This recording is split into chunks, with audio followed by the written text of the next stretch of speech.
बीरबल की कुरूपता। बीरबल का रंग सांवला था। एक दिन दरबार के समय लोगों में मनुष्य की सुंदरता और कुरूपता पर बहस छिड़ी। बहुतेरे लोग बीरबल का स्मरण कर उसकी कुरूपता पर हंस पड़े। उस समय वोरबल दरबार में उपस्थित नहीं था। जब कुछ कालोपरांत लौटकर आया तो दरबारी लोग उसे देखकर जोर से हंसने लगे। बीरबल चाहता था कि उनके इस आकस्मिक हंसी का कारण पूछे, परंतु कुछ सोच विचार कर चुप रह गया। इधर उधर की बातें होने लगीं।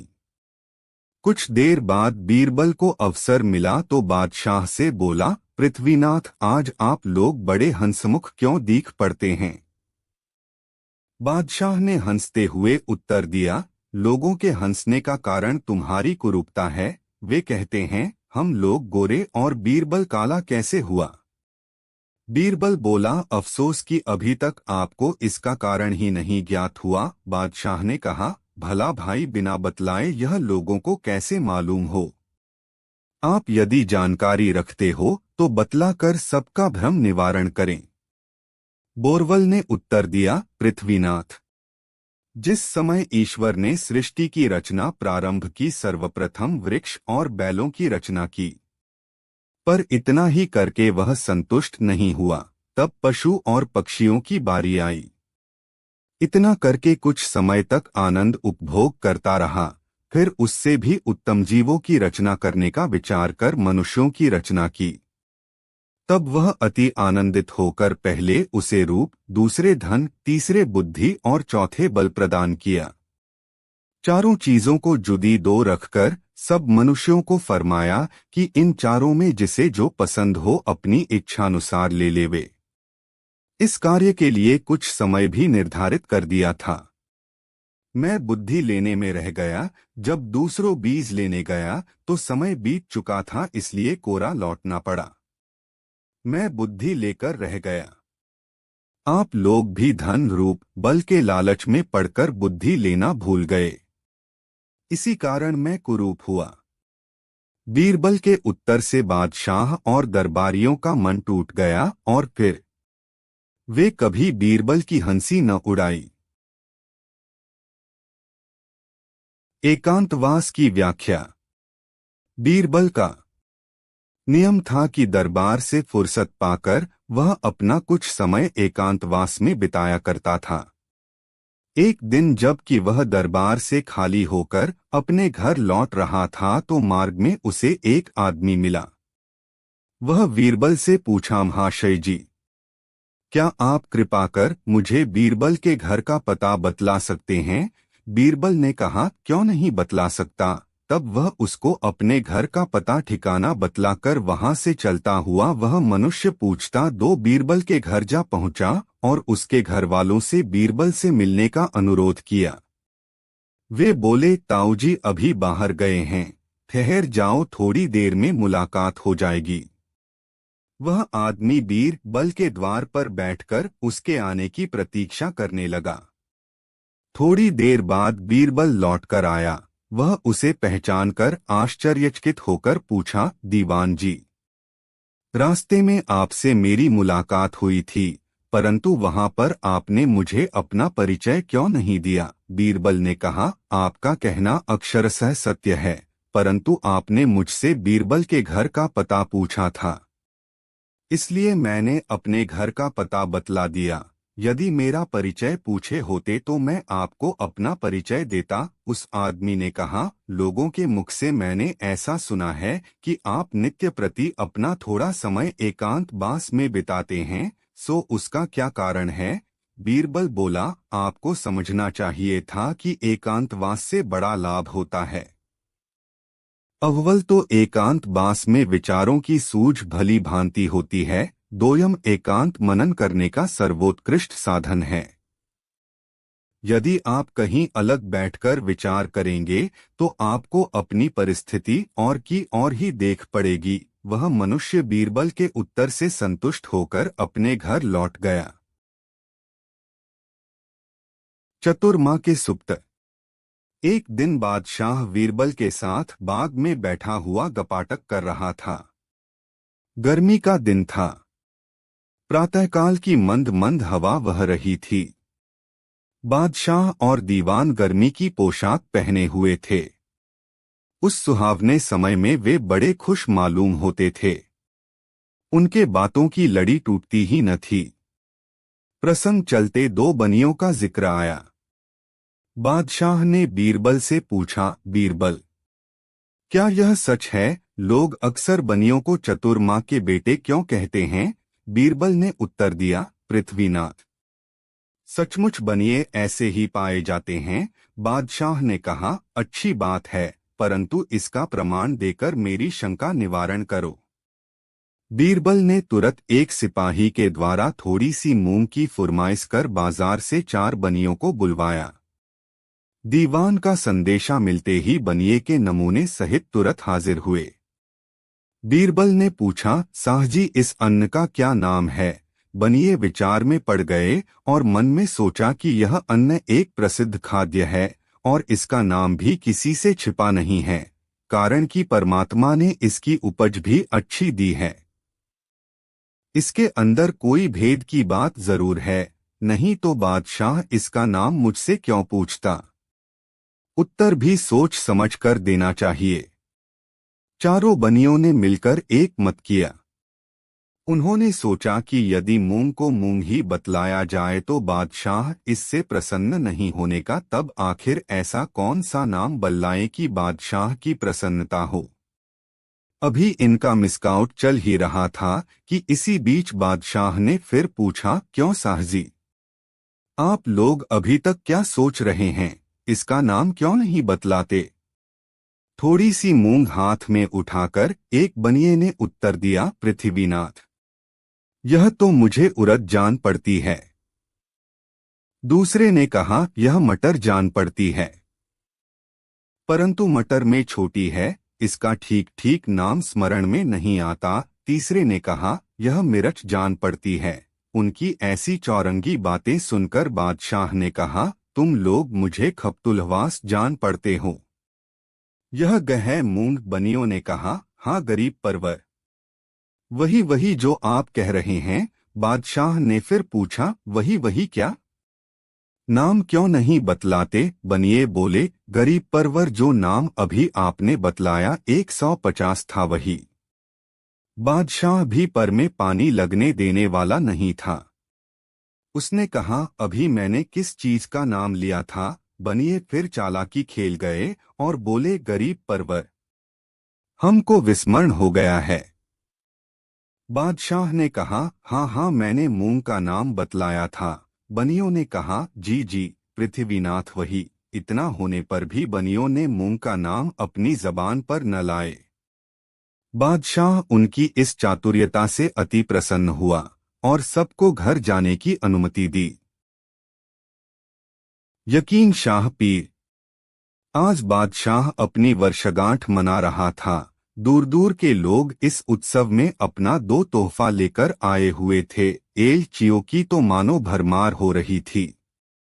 जो आता अपनी नजर गुजार कर किसी रिक्त स्थान पर बैठ जाता। दरबारी लोग अपने 2 आसनों पर मूर्तिमान बैठे हुए थे। शामियाने के अंदर वेश्याओं का गान और वाद्य भी साथ ही साथ होता जा रहा था। बादशाह अपने दरबार की सजावट देखकर बड़ा प्रसन्न हुआ, क्योंकि उसे अपने दरबारियों की बुद्धि और कला विशेषता पर बड़ा गर्व था। उसका ख्याल था कि उसके मंत्री के समान बुद्धिमान कहीं दुनिया के पदे में दूसरा मंत्री नहीं है। बादशाह के दरबार में फकीर और मौलवियों का जंग घट लगा हुआ था, क्योंकि आज उसने हजारों फकीर जिमाए थे और बहुतेरों को मुंह मांगा दान दिया था। इसी समय बादशाह का सबसे बड़ा पीर आया। बादशाह ने भी पीर साहब की बड़ी आव भगत की और उन्हें सर्वोत्तम पदार्थ भेंट में दिया। हर तरफ प्रसन्नता का साम्राज्य था। जिधर देखो उधर लोग बादशाह को दुआ देते सुनाई पड़ते थे। इस नजारे को देखकर बीरबल हंस पड़ा। उसकी हंसी से बादशाह को नाराजगी तो नहीं हुई, परंतु वह कुछ क्षुब्ध सा अवश्य हो गया। जब सब लोग चले गए तो बादशाह ने बीरबल से पूछा, क्यों बीरबल बतला सकते हो कि पीर बड़ा होता है व यकीन? बीरबल ने उत्तर दिया, पृथ्वीनाथ, यकीन होता है। बादशाह ने बीरबल की बात काट दी और बोला, भला कभी पीर से बढ़कर यकीन भी हो सकता है? बिना पीर के हुए विश्वास कैसे होगा? बीरबल ने कहा, नहीं शाहनशाह, यकीन ही पीर से बड़ा है। बादशाह उसके इस उत्तर से कुछ झल्ला कर कहा, बीरबल यह तू क्या कहता है? कहीं पीर की मानता करने से वह नाखुश होता है? बीरबल बोला, पीर पर विश्वास करने से फल मिलता है। हम हिंदू मूर्ति का पूजन करते हैं, परंतु वह मूर्ति हमें फल नहीं देती, बल्कि उस पर विश्वास करने से हमें देवताओं द्वारा फल मिलता है। बादशाह को बीरबल के ऐसे उत्तर से संतोष नहीं हुआ, दर्द होकर रक्त से कहा, तुमको प्रमाण द्वारा सिद्ध कर दिखाना होगा कि पीर से आस्था बड़ी है। बीरबल बोला, मुझे स्वीकार है। बादशाह ने कहा, इसी वक्त सिद्ध कर दिखाओ। बीरबल ने उत्तर दिया, पृथ्वीनाथ, यह काम इतना सरल नहीं है, इसके लिए अवकाश मिलना चाहिए। बादशाह बोला, अच्छा, तुझे इसके लिए 1 महीने की मोहलत दी जाती है, परंतु ध्यान रहे कि अगर इतने समय में सिद्ध न कर सकोगे तो तुम्हारी गर्दन उड़ा दी जाएगी। बीरबल ने कहा, मुझे स्वीकार है। उस दिन का काम समाप्त हुआ। बीरबल बराबर अपना कार्य पहले सा करने लगा। जब उसे मालूम हुआ कि अब खादशाह का दिल दूसरी बातों में बहल गया है, तो 4-5 दिनों का अंतर देकर बादशाह के पैर का एक पचाई जूता चुरा ले गया। वह उस जूते को शाल के टुकड़े में भली भांति ढककर नगर के बाहर एक एकांत जगह में छिपा कर रखाया। दूसरे दिन उसको एक कब्र के अंदर रख ऊपर से 3 पत्थरों को ऐसी विधि से रख दिया कि वह एक खासी कन बनकर तैयार हो गई। बाद को एक मुसलमान को नौकर रखकर उसका मुजावर बनाया। उसको हिदायत की कि जब कोई इसके निश्वत तुमसे पूछे तो कहना कि यह मकबरा यकीन शाह पीर की है, और बराबर लोगों में इसकी सिद्धताई की चर्चा भी करते रहना। मुजावर ने बीरबल की आज्ञानुसार उस मकबरे का यकीन शाह पीर के नाम से नया नया ढोग रखकर प्रचार करने लगा। धीरे धीरे यह बात सारे नगर में फैल गई। तमाम स्त्री पुरुष उस पर मानता मानने और चढ़ाने के लिए आने लगे। ईश्वर की कृपा से जंगल में मंगल हो गया। यह बात फैलते 2-1 दिन बादशाह के कान तक पहुंची। जैसा दुनिया का कायदा है, दरबारी लोग सुई की जगह फार से काम लिया, यानी बादशाह से यकीन शाह पीर की बड़ी सिद्धताई बखान की। कुछ लोगों ने तो बाद शाह से यहाँ तक बतलाया कि आपके बाल्यावस्था में आपके पिता हुमायूं ने भी इस पीर साहब की मानता की थी, और पीर साहब की कृपा से उन्हें बड़े 2 कायों में सफ लता भी प्राप्त हुई थी। बादशाह लोगों के भड़काने में आ गया। उसने मन में संकल्प किया कि किसी दिन मैं भी चलकर पीर साहब की दरगाह पर सिरनी चढ़ाऊंगा। एक दिन जब वह सवेरे सोकर उठा तो उसके मन में एकाएक पीर की दरगाह पर जाने की समाई। तुरंत चंद मुसाहिबों के साथ सवारी पर चढ़कर वहां पहुंचा। वहां की कुछ और ही हालत हो रही थी। कितने ही लोगों की भीड़ लगी हुई थी। एक छोटी सी बाजार लग थी। बादशाह को उस स्थान के देखने से बड़ी प्रसन्नता हुई। वह अपने दरबारियों के सहित यकीन शाह पोर को बड़ी विनम्रता से प्रणाम किया। बीरबल चुपचाप खड़ा रहा।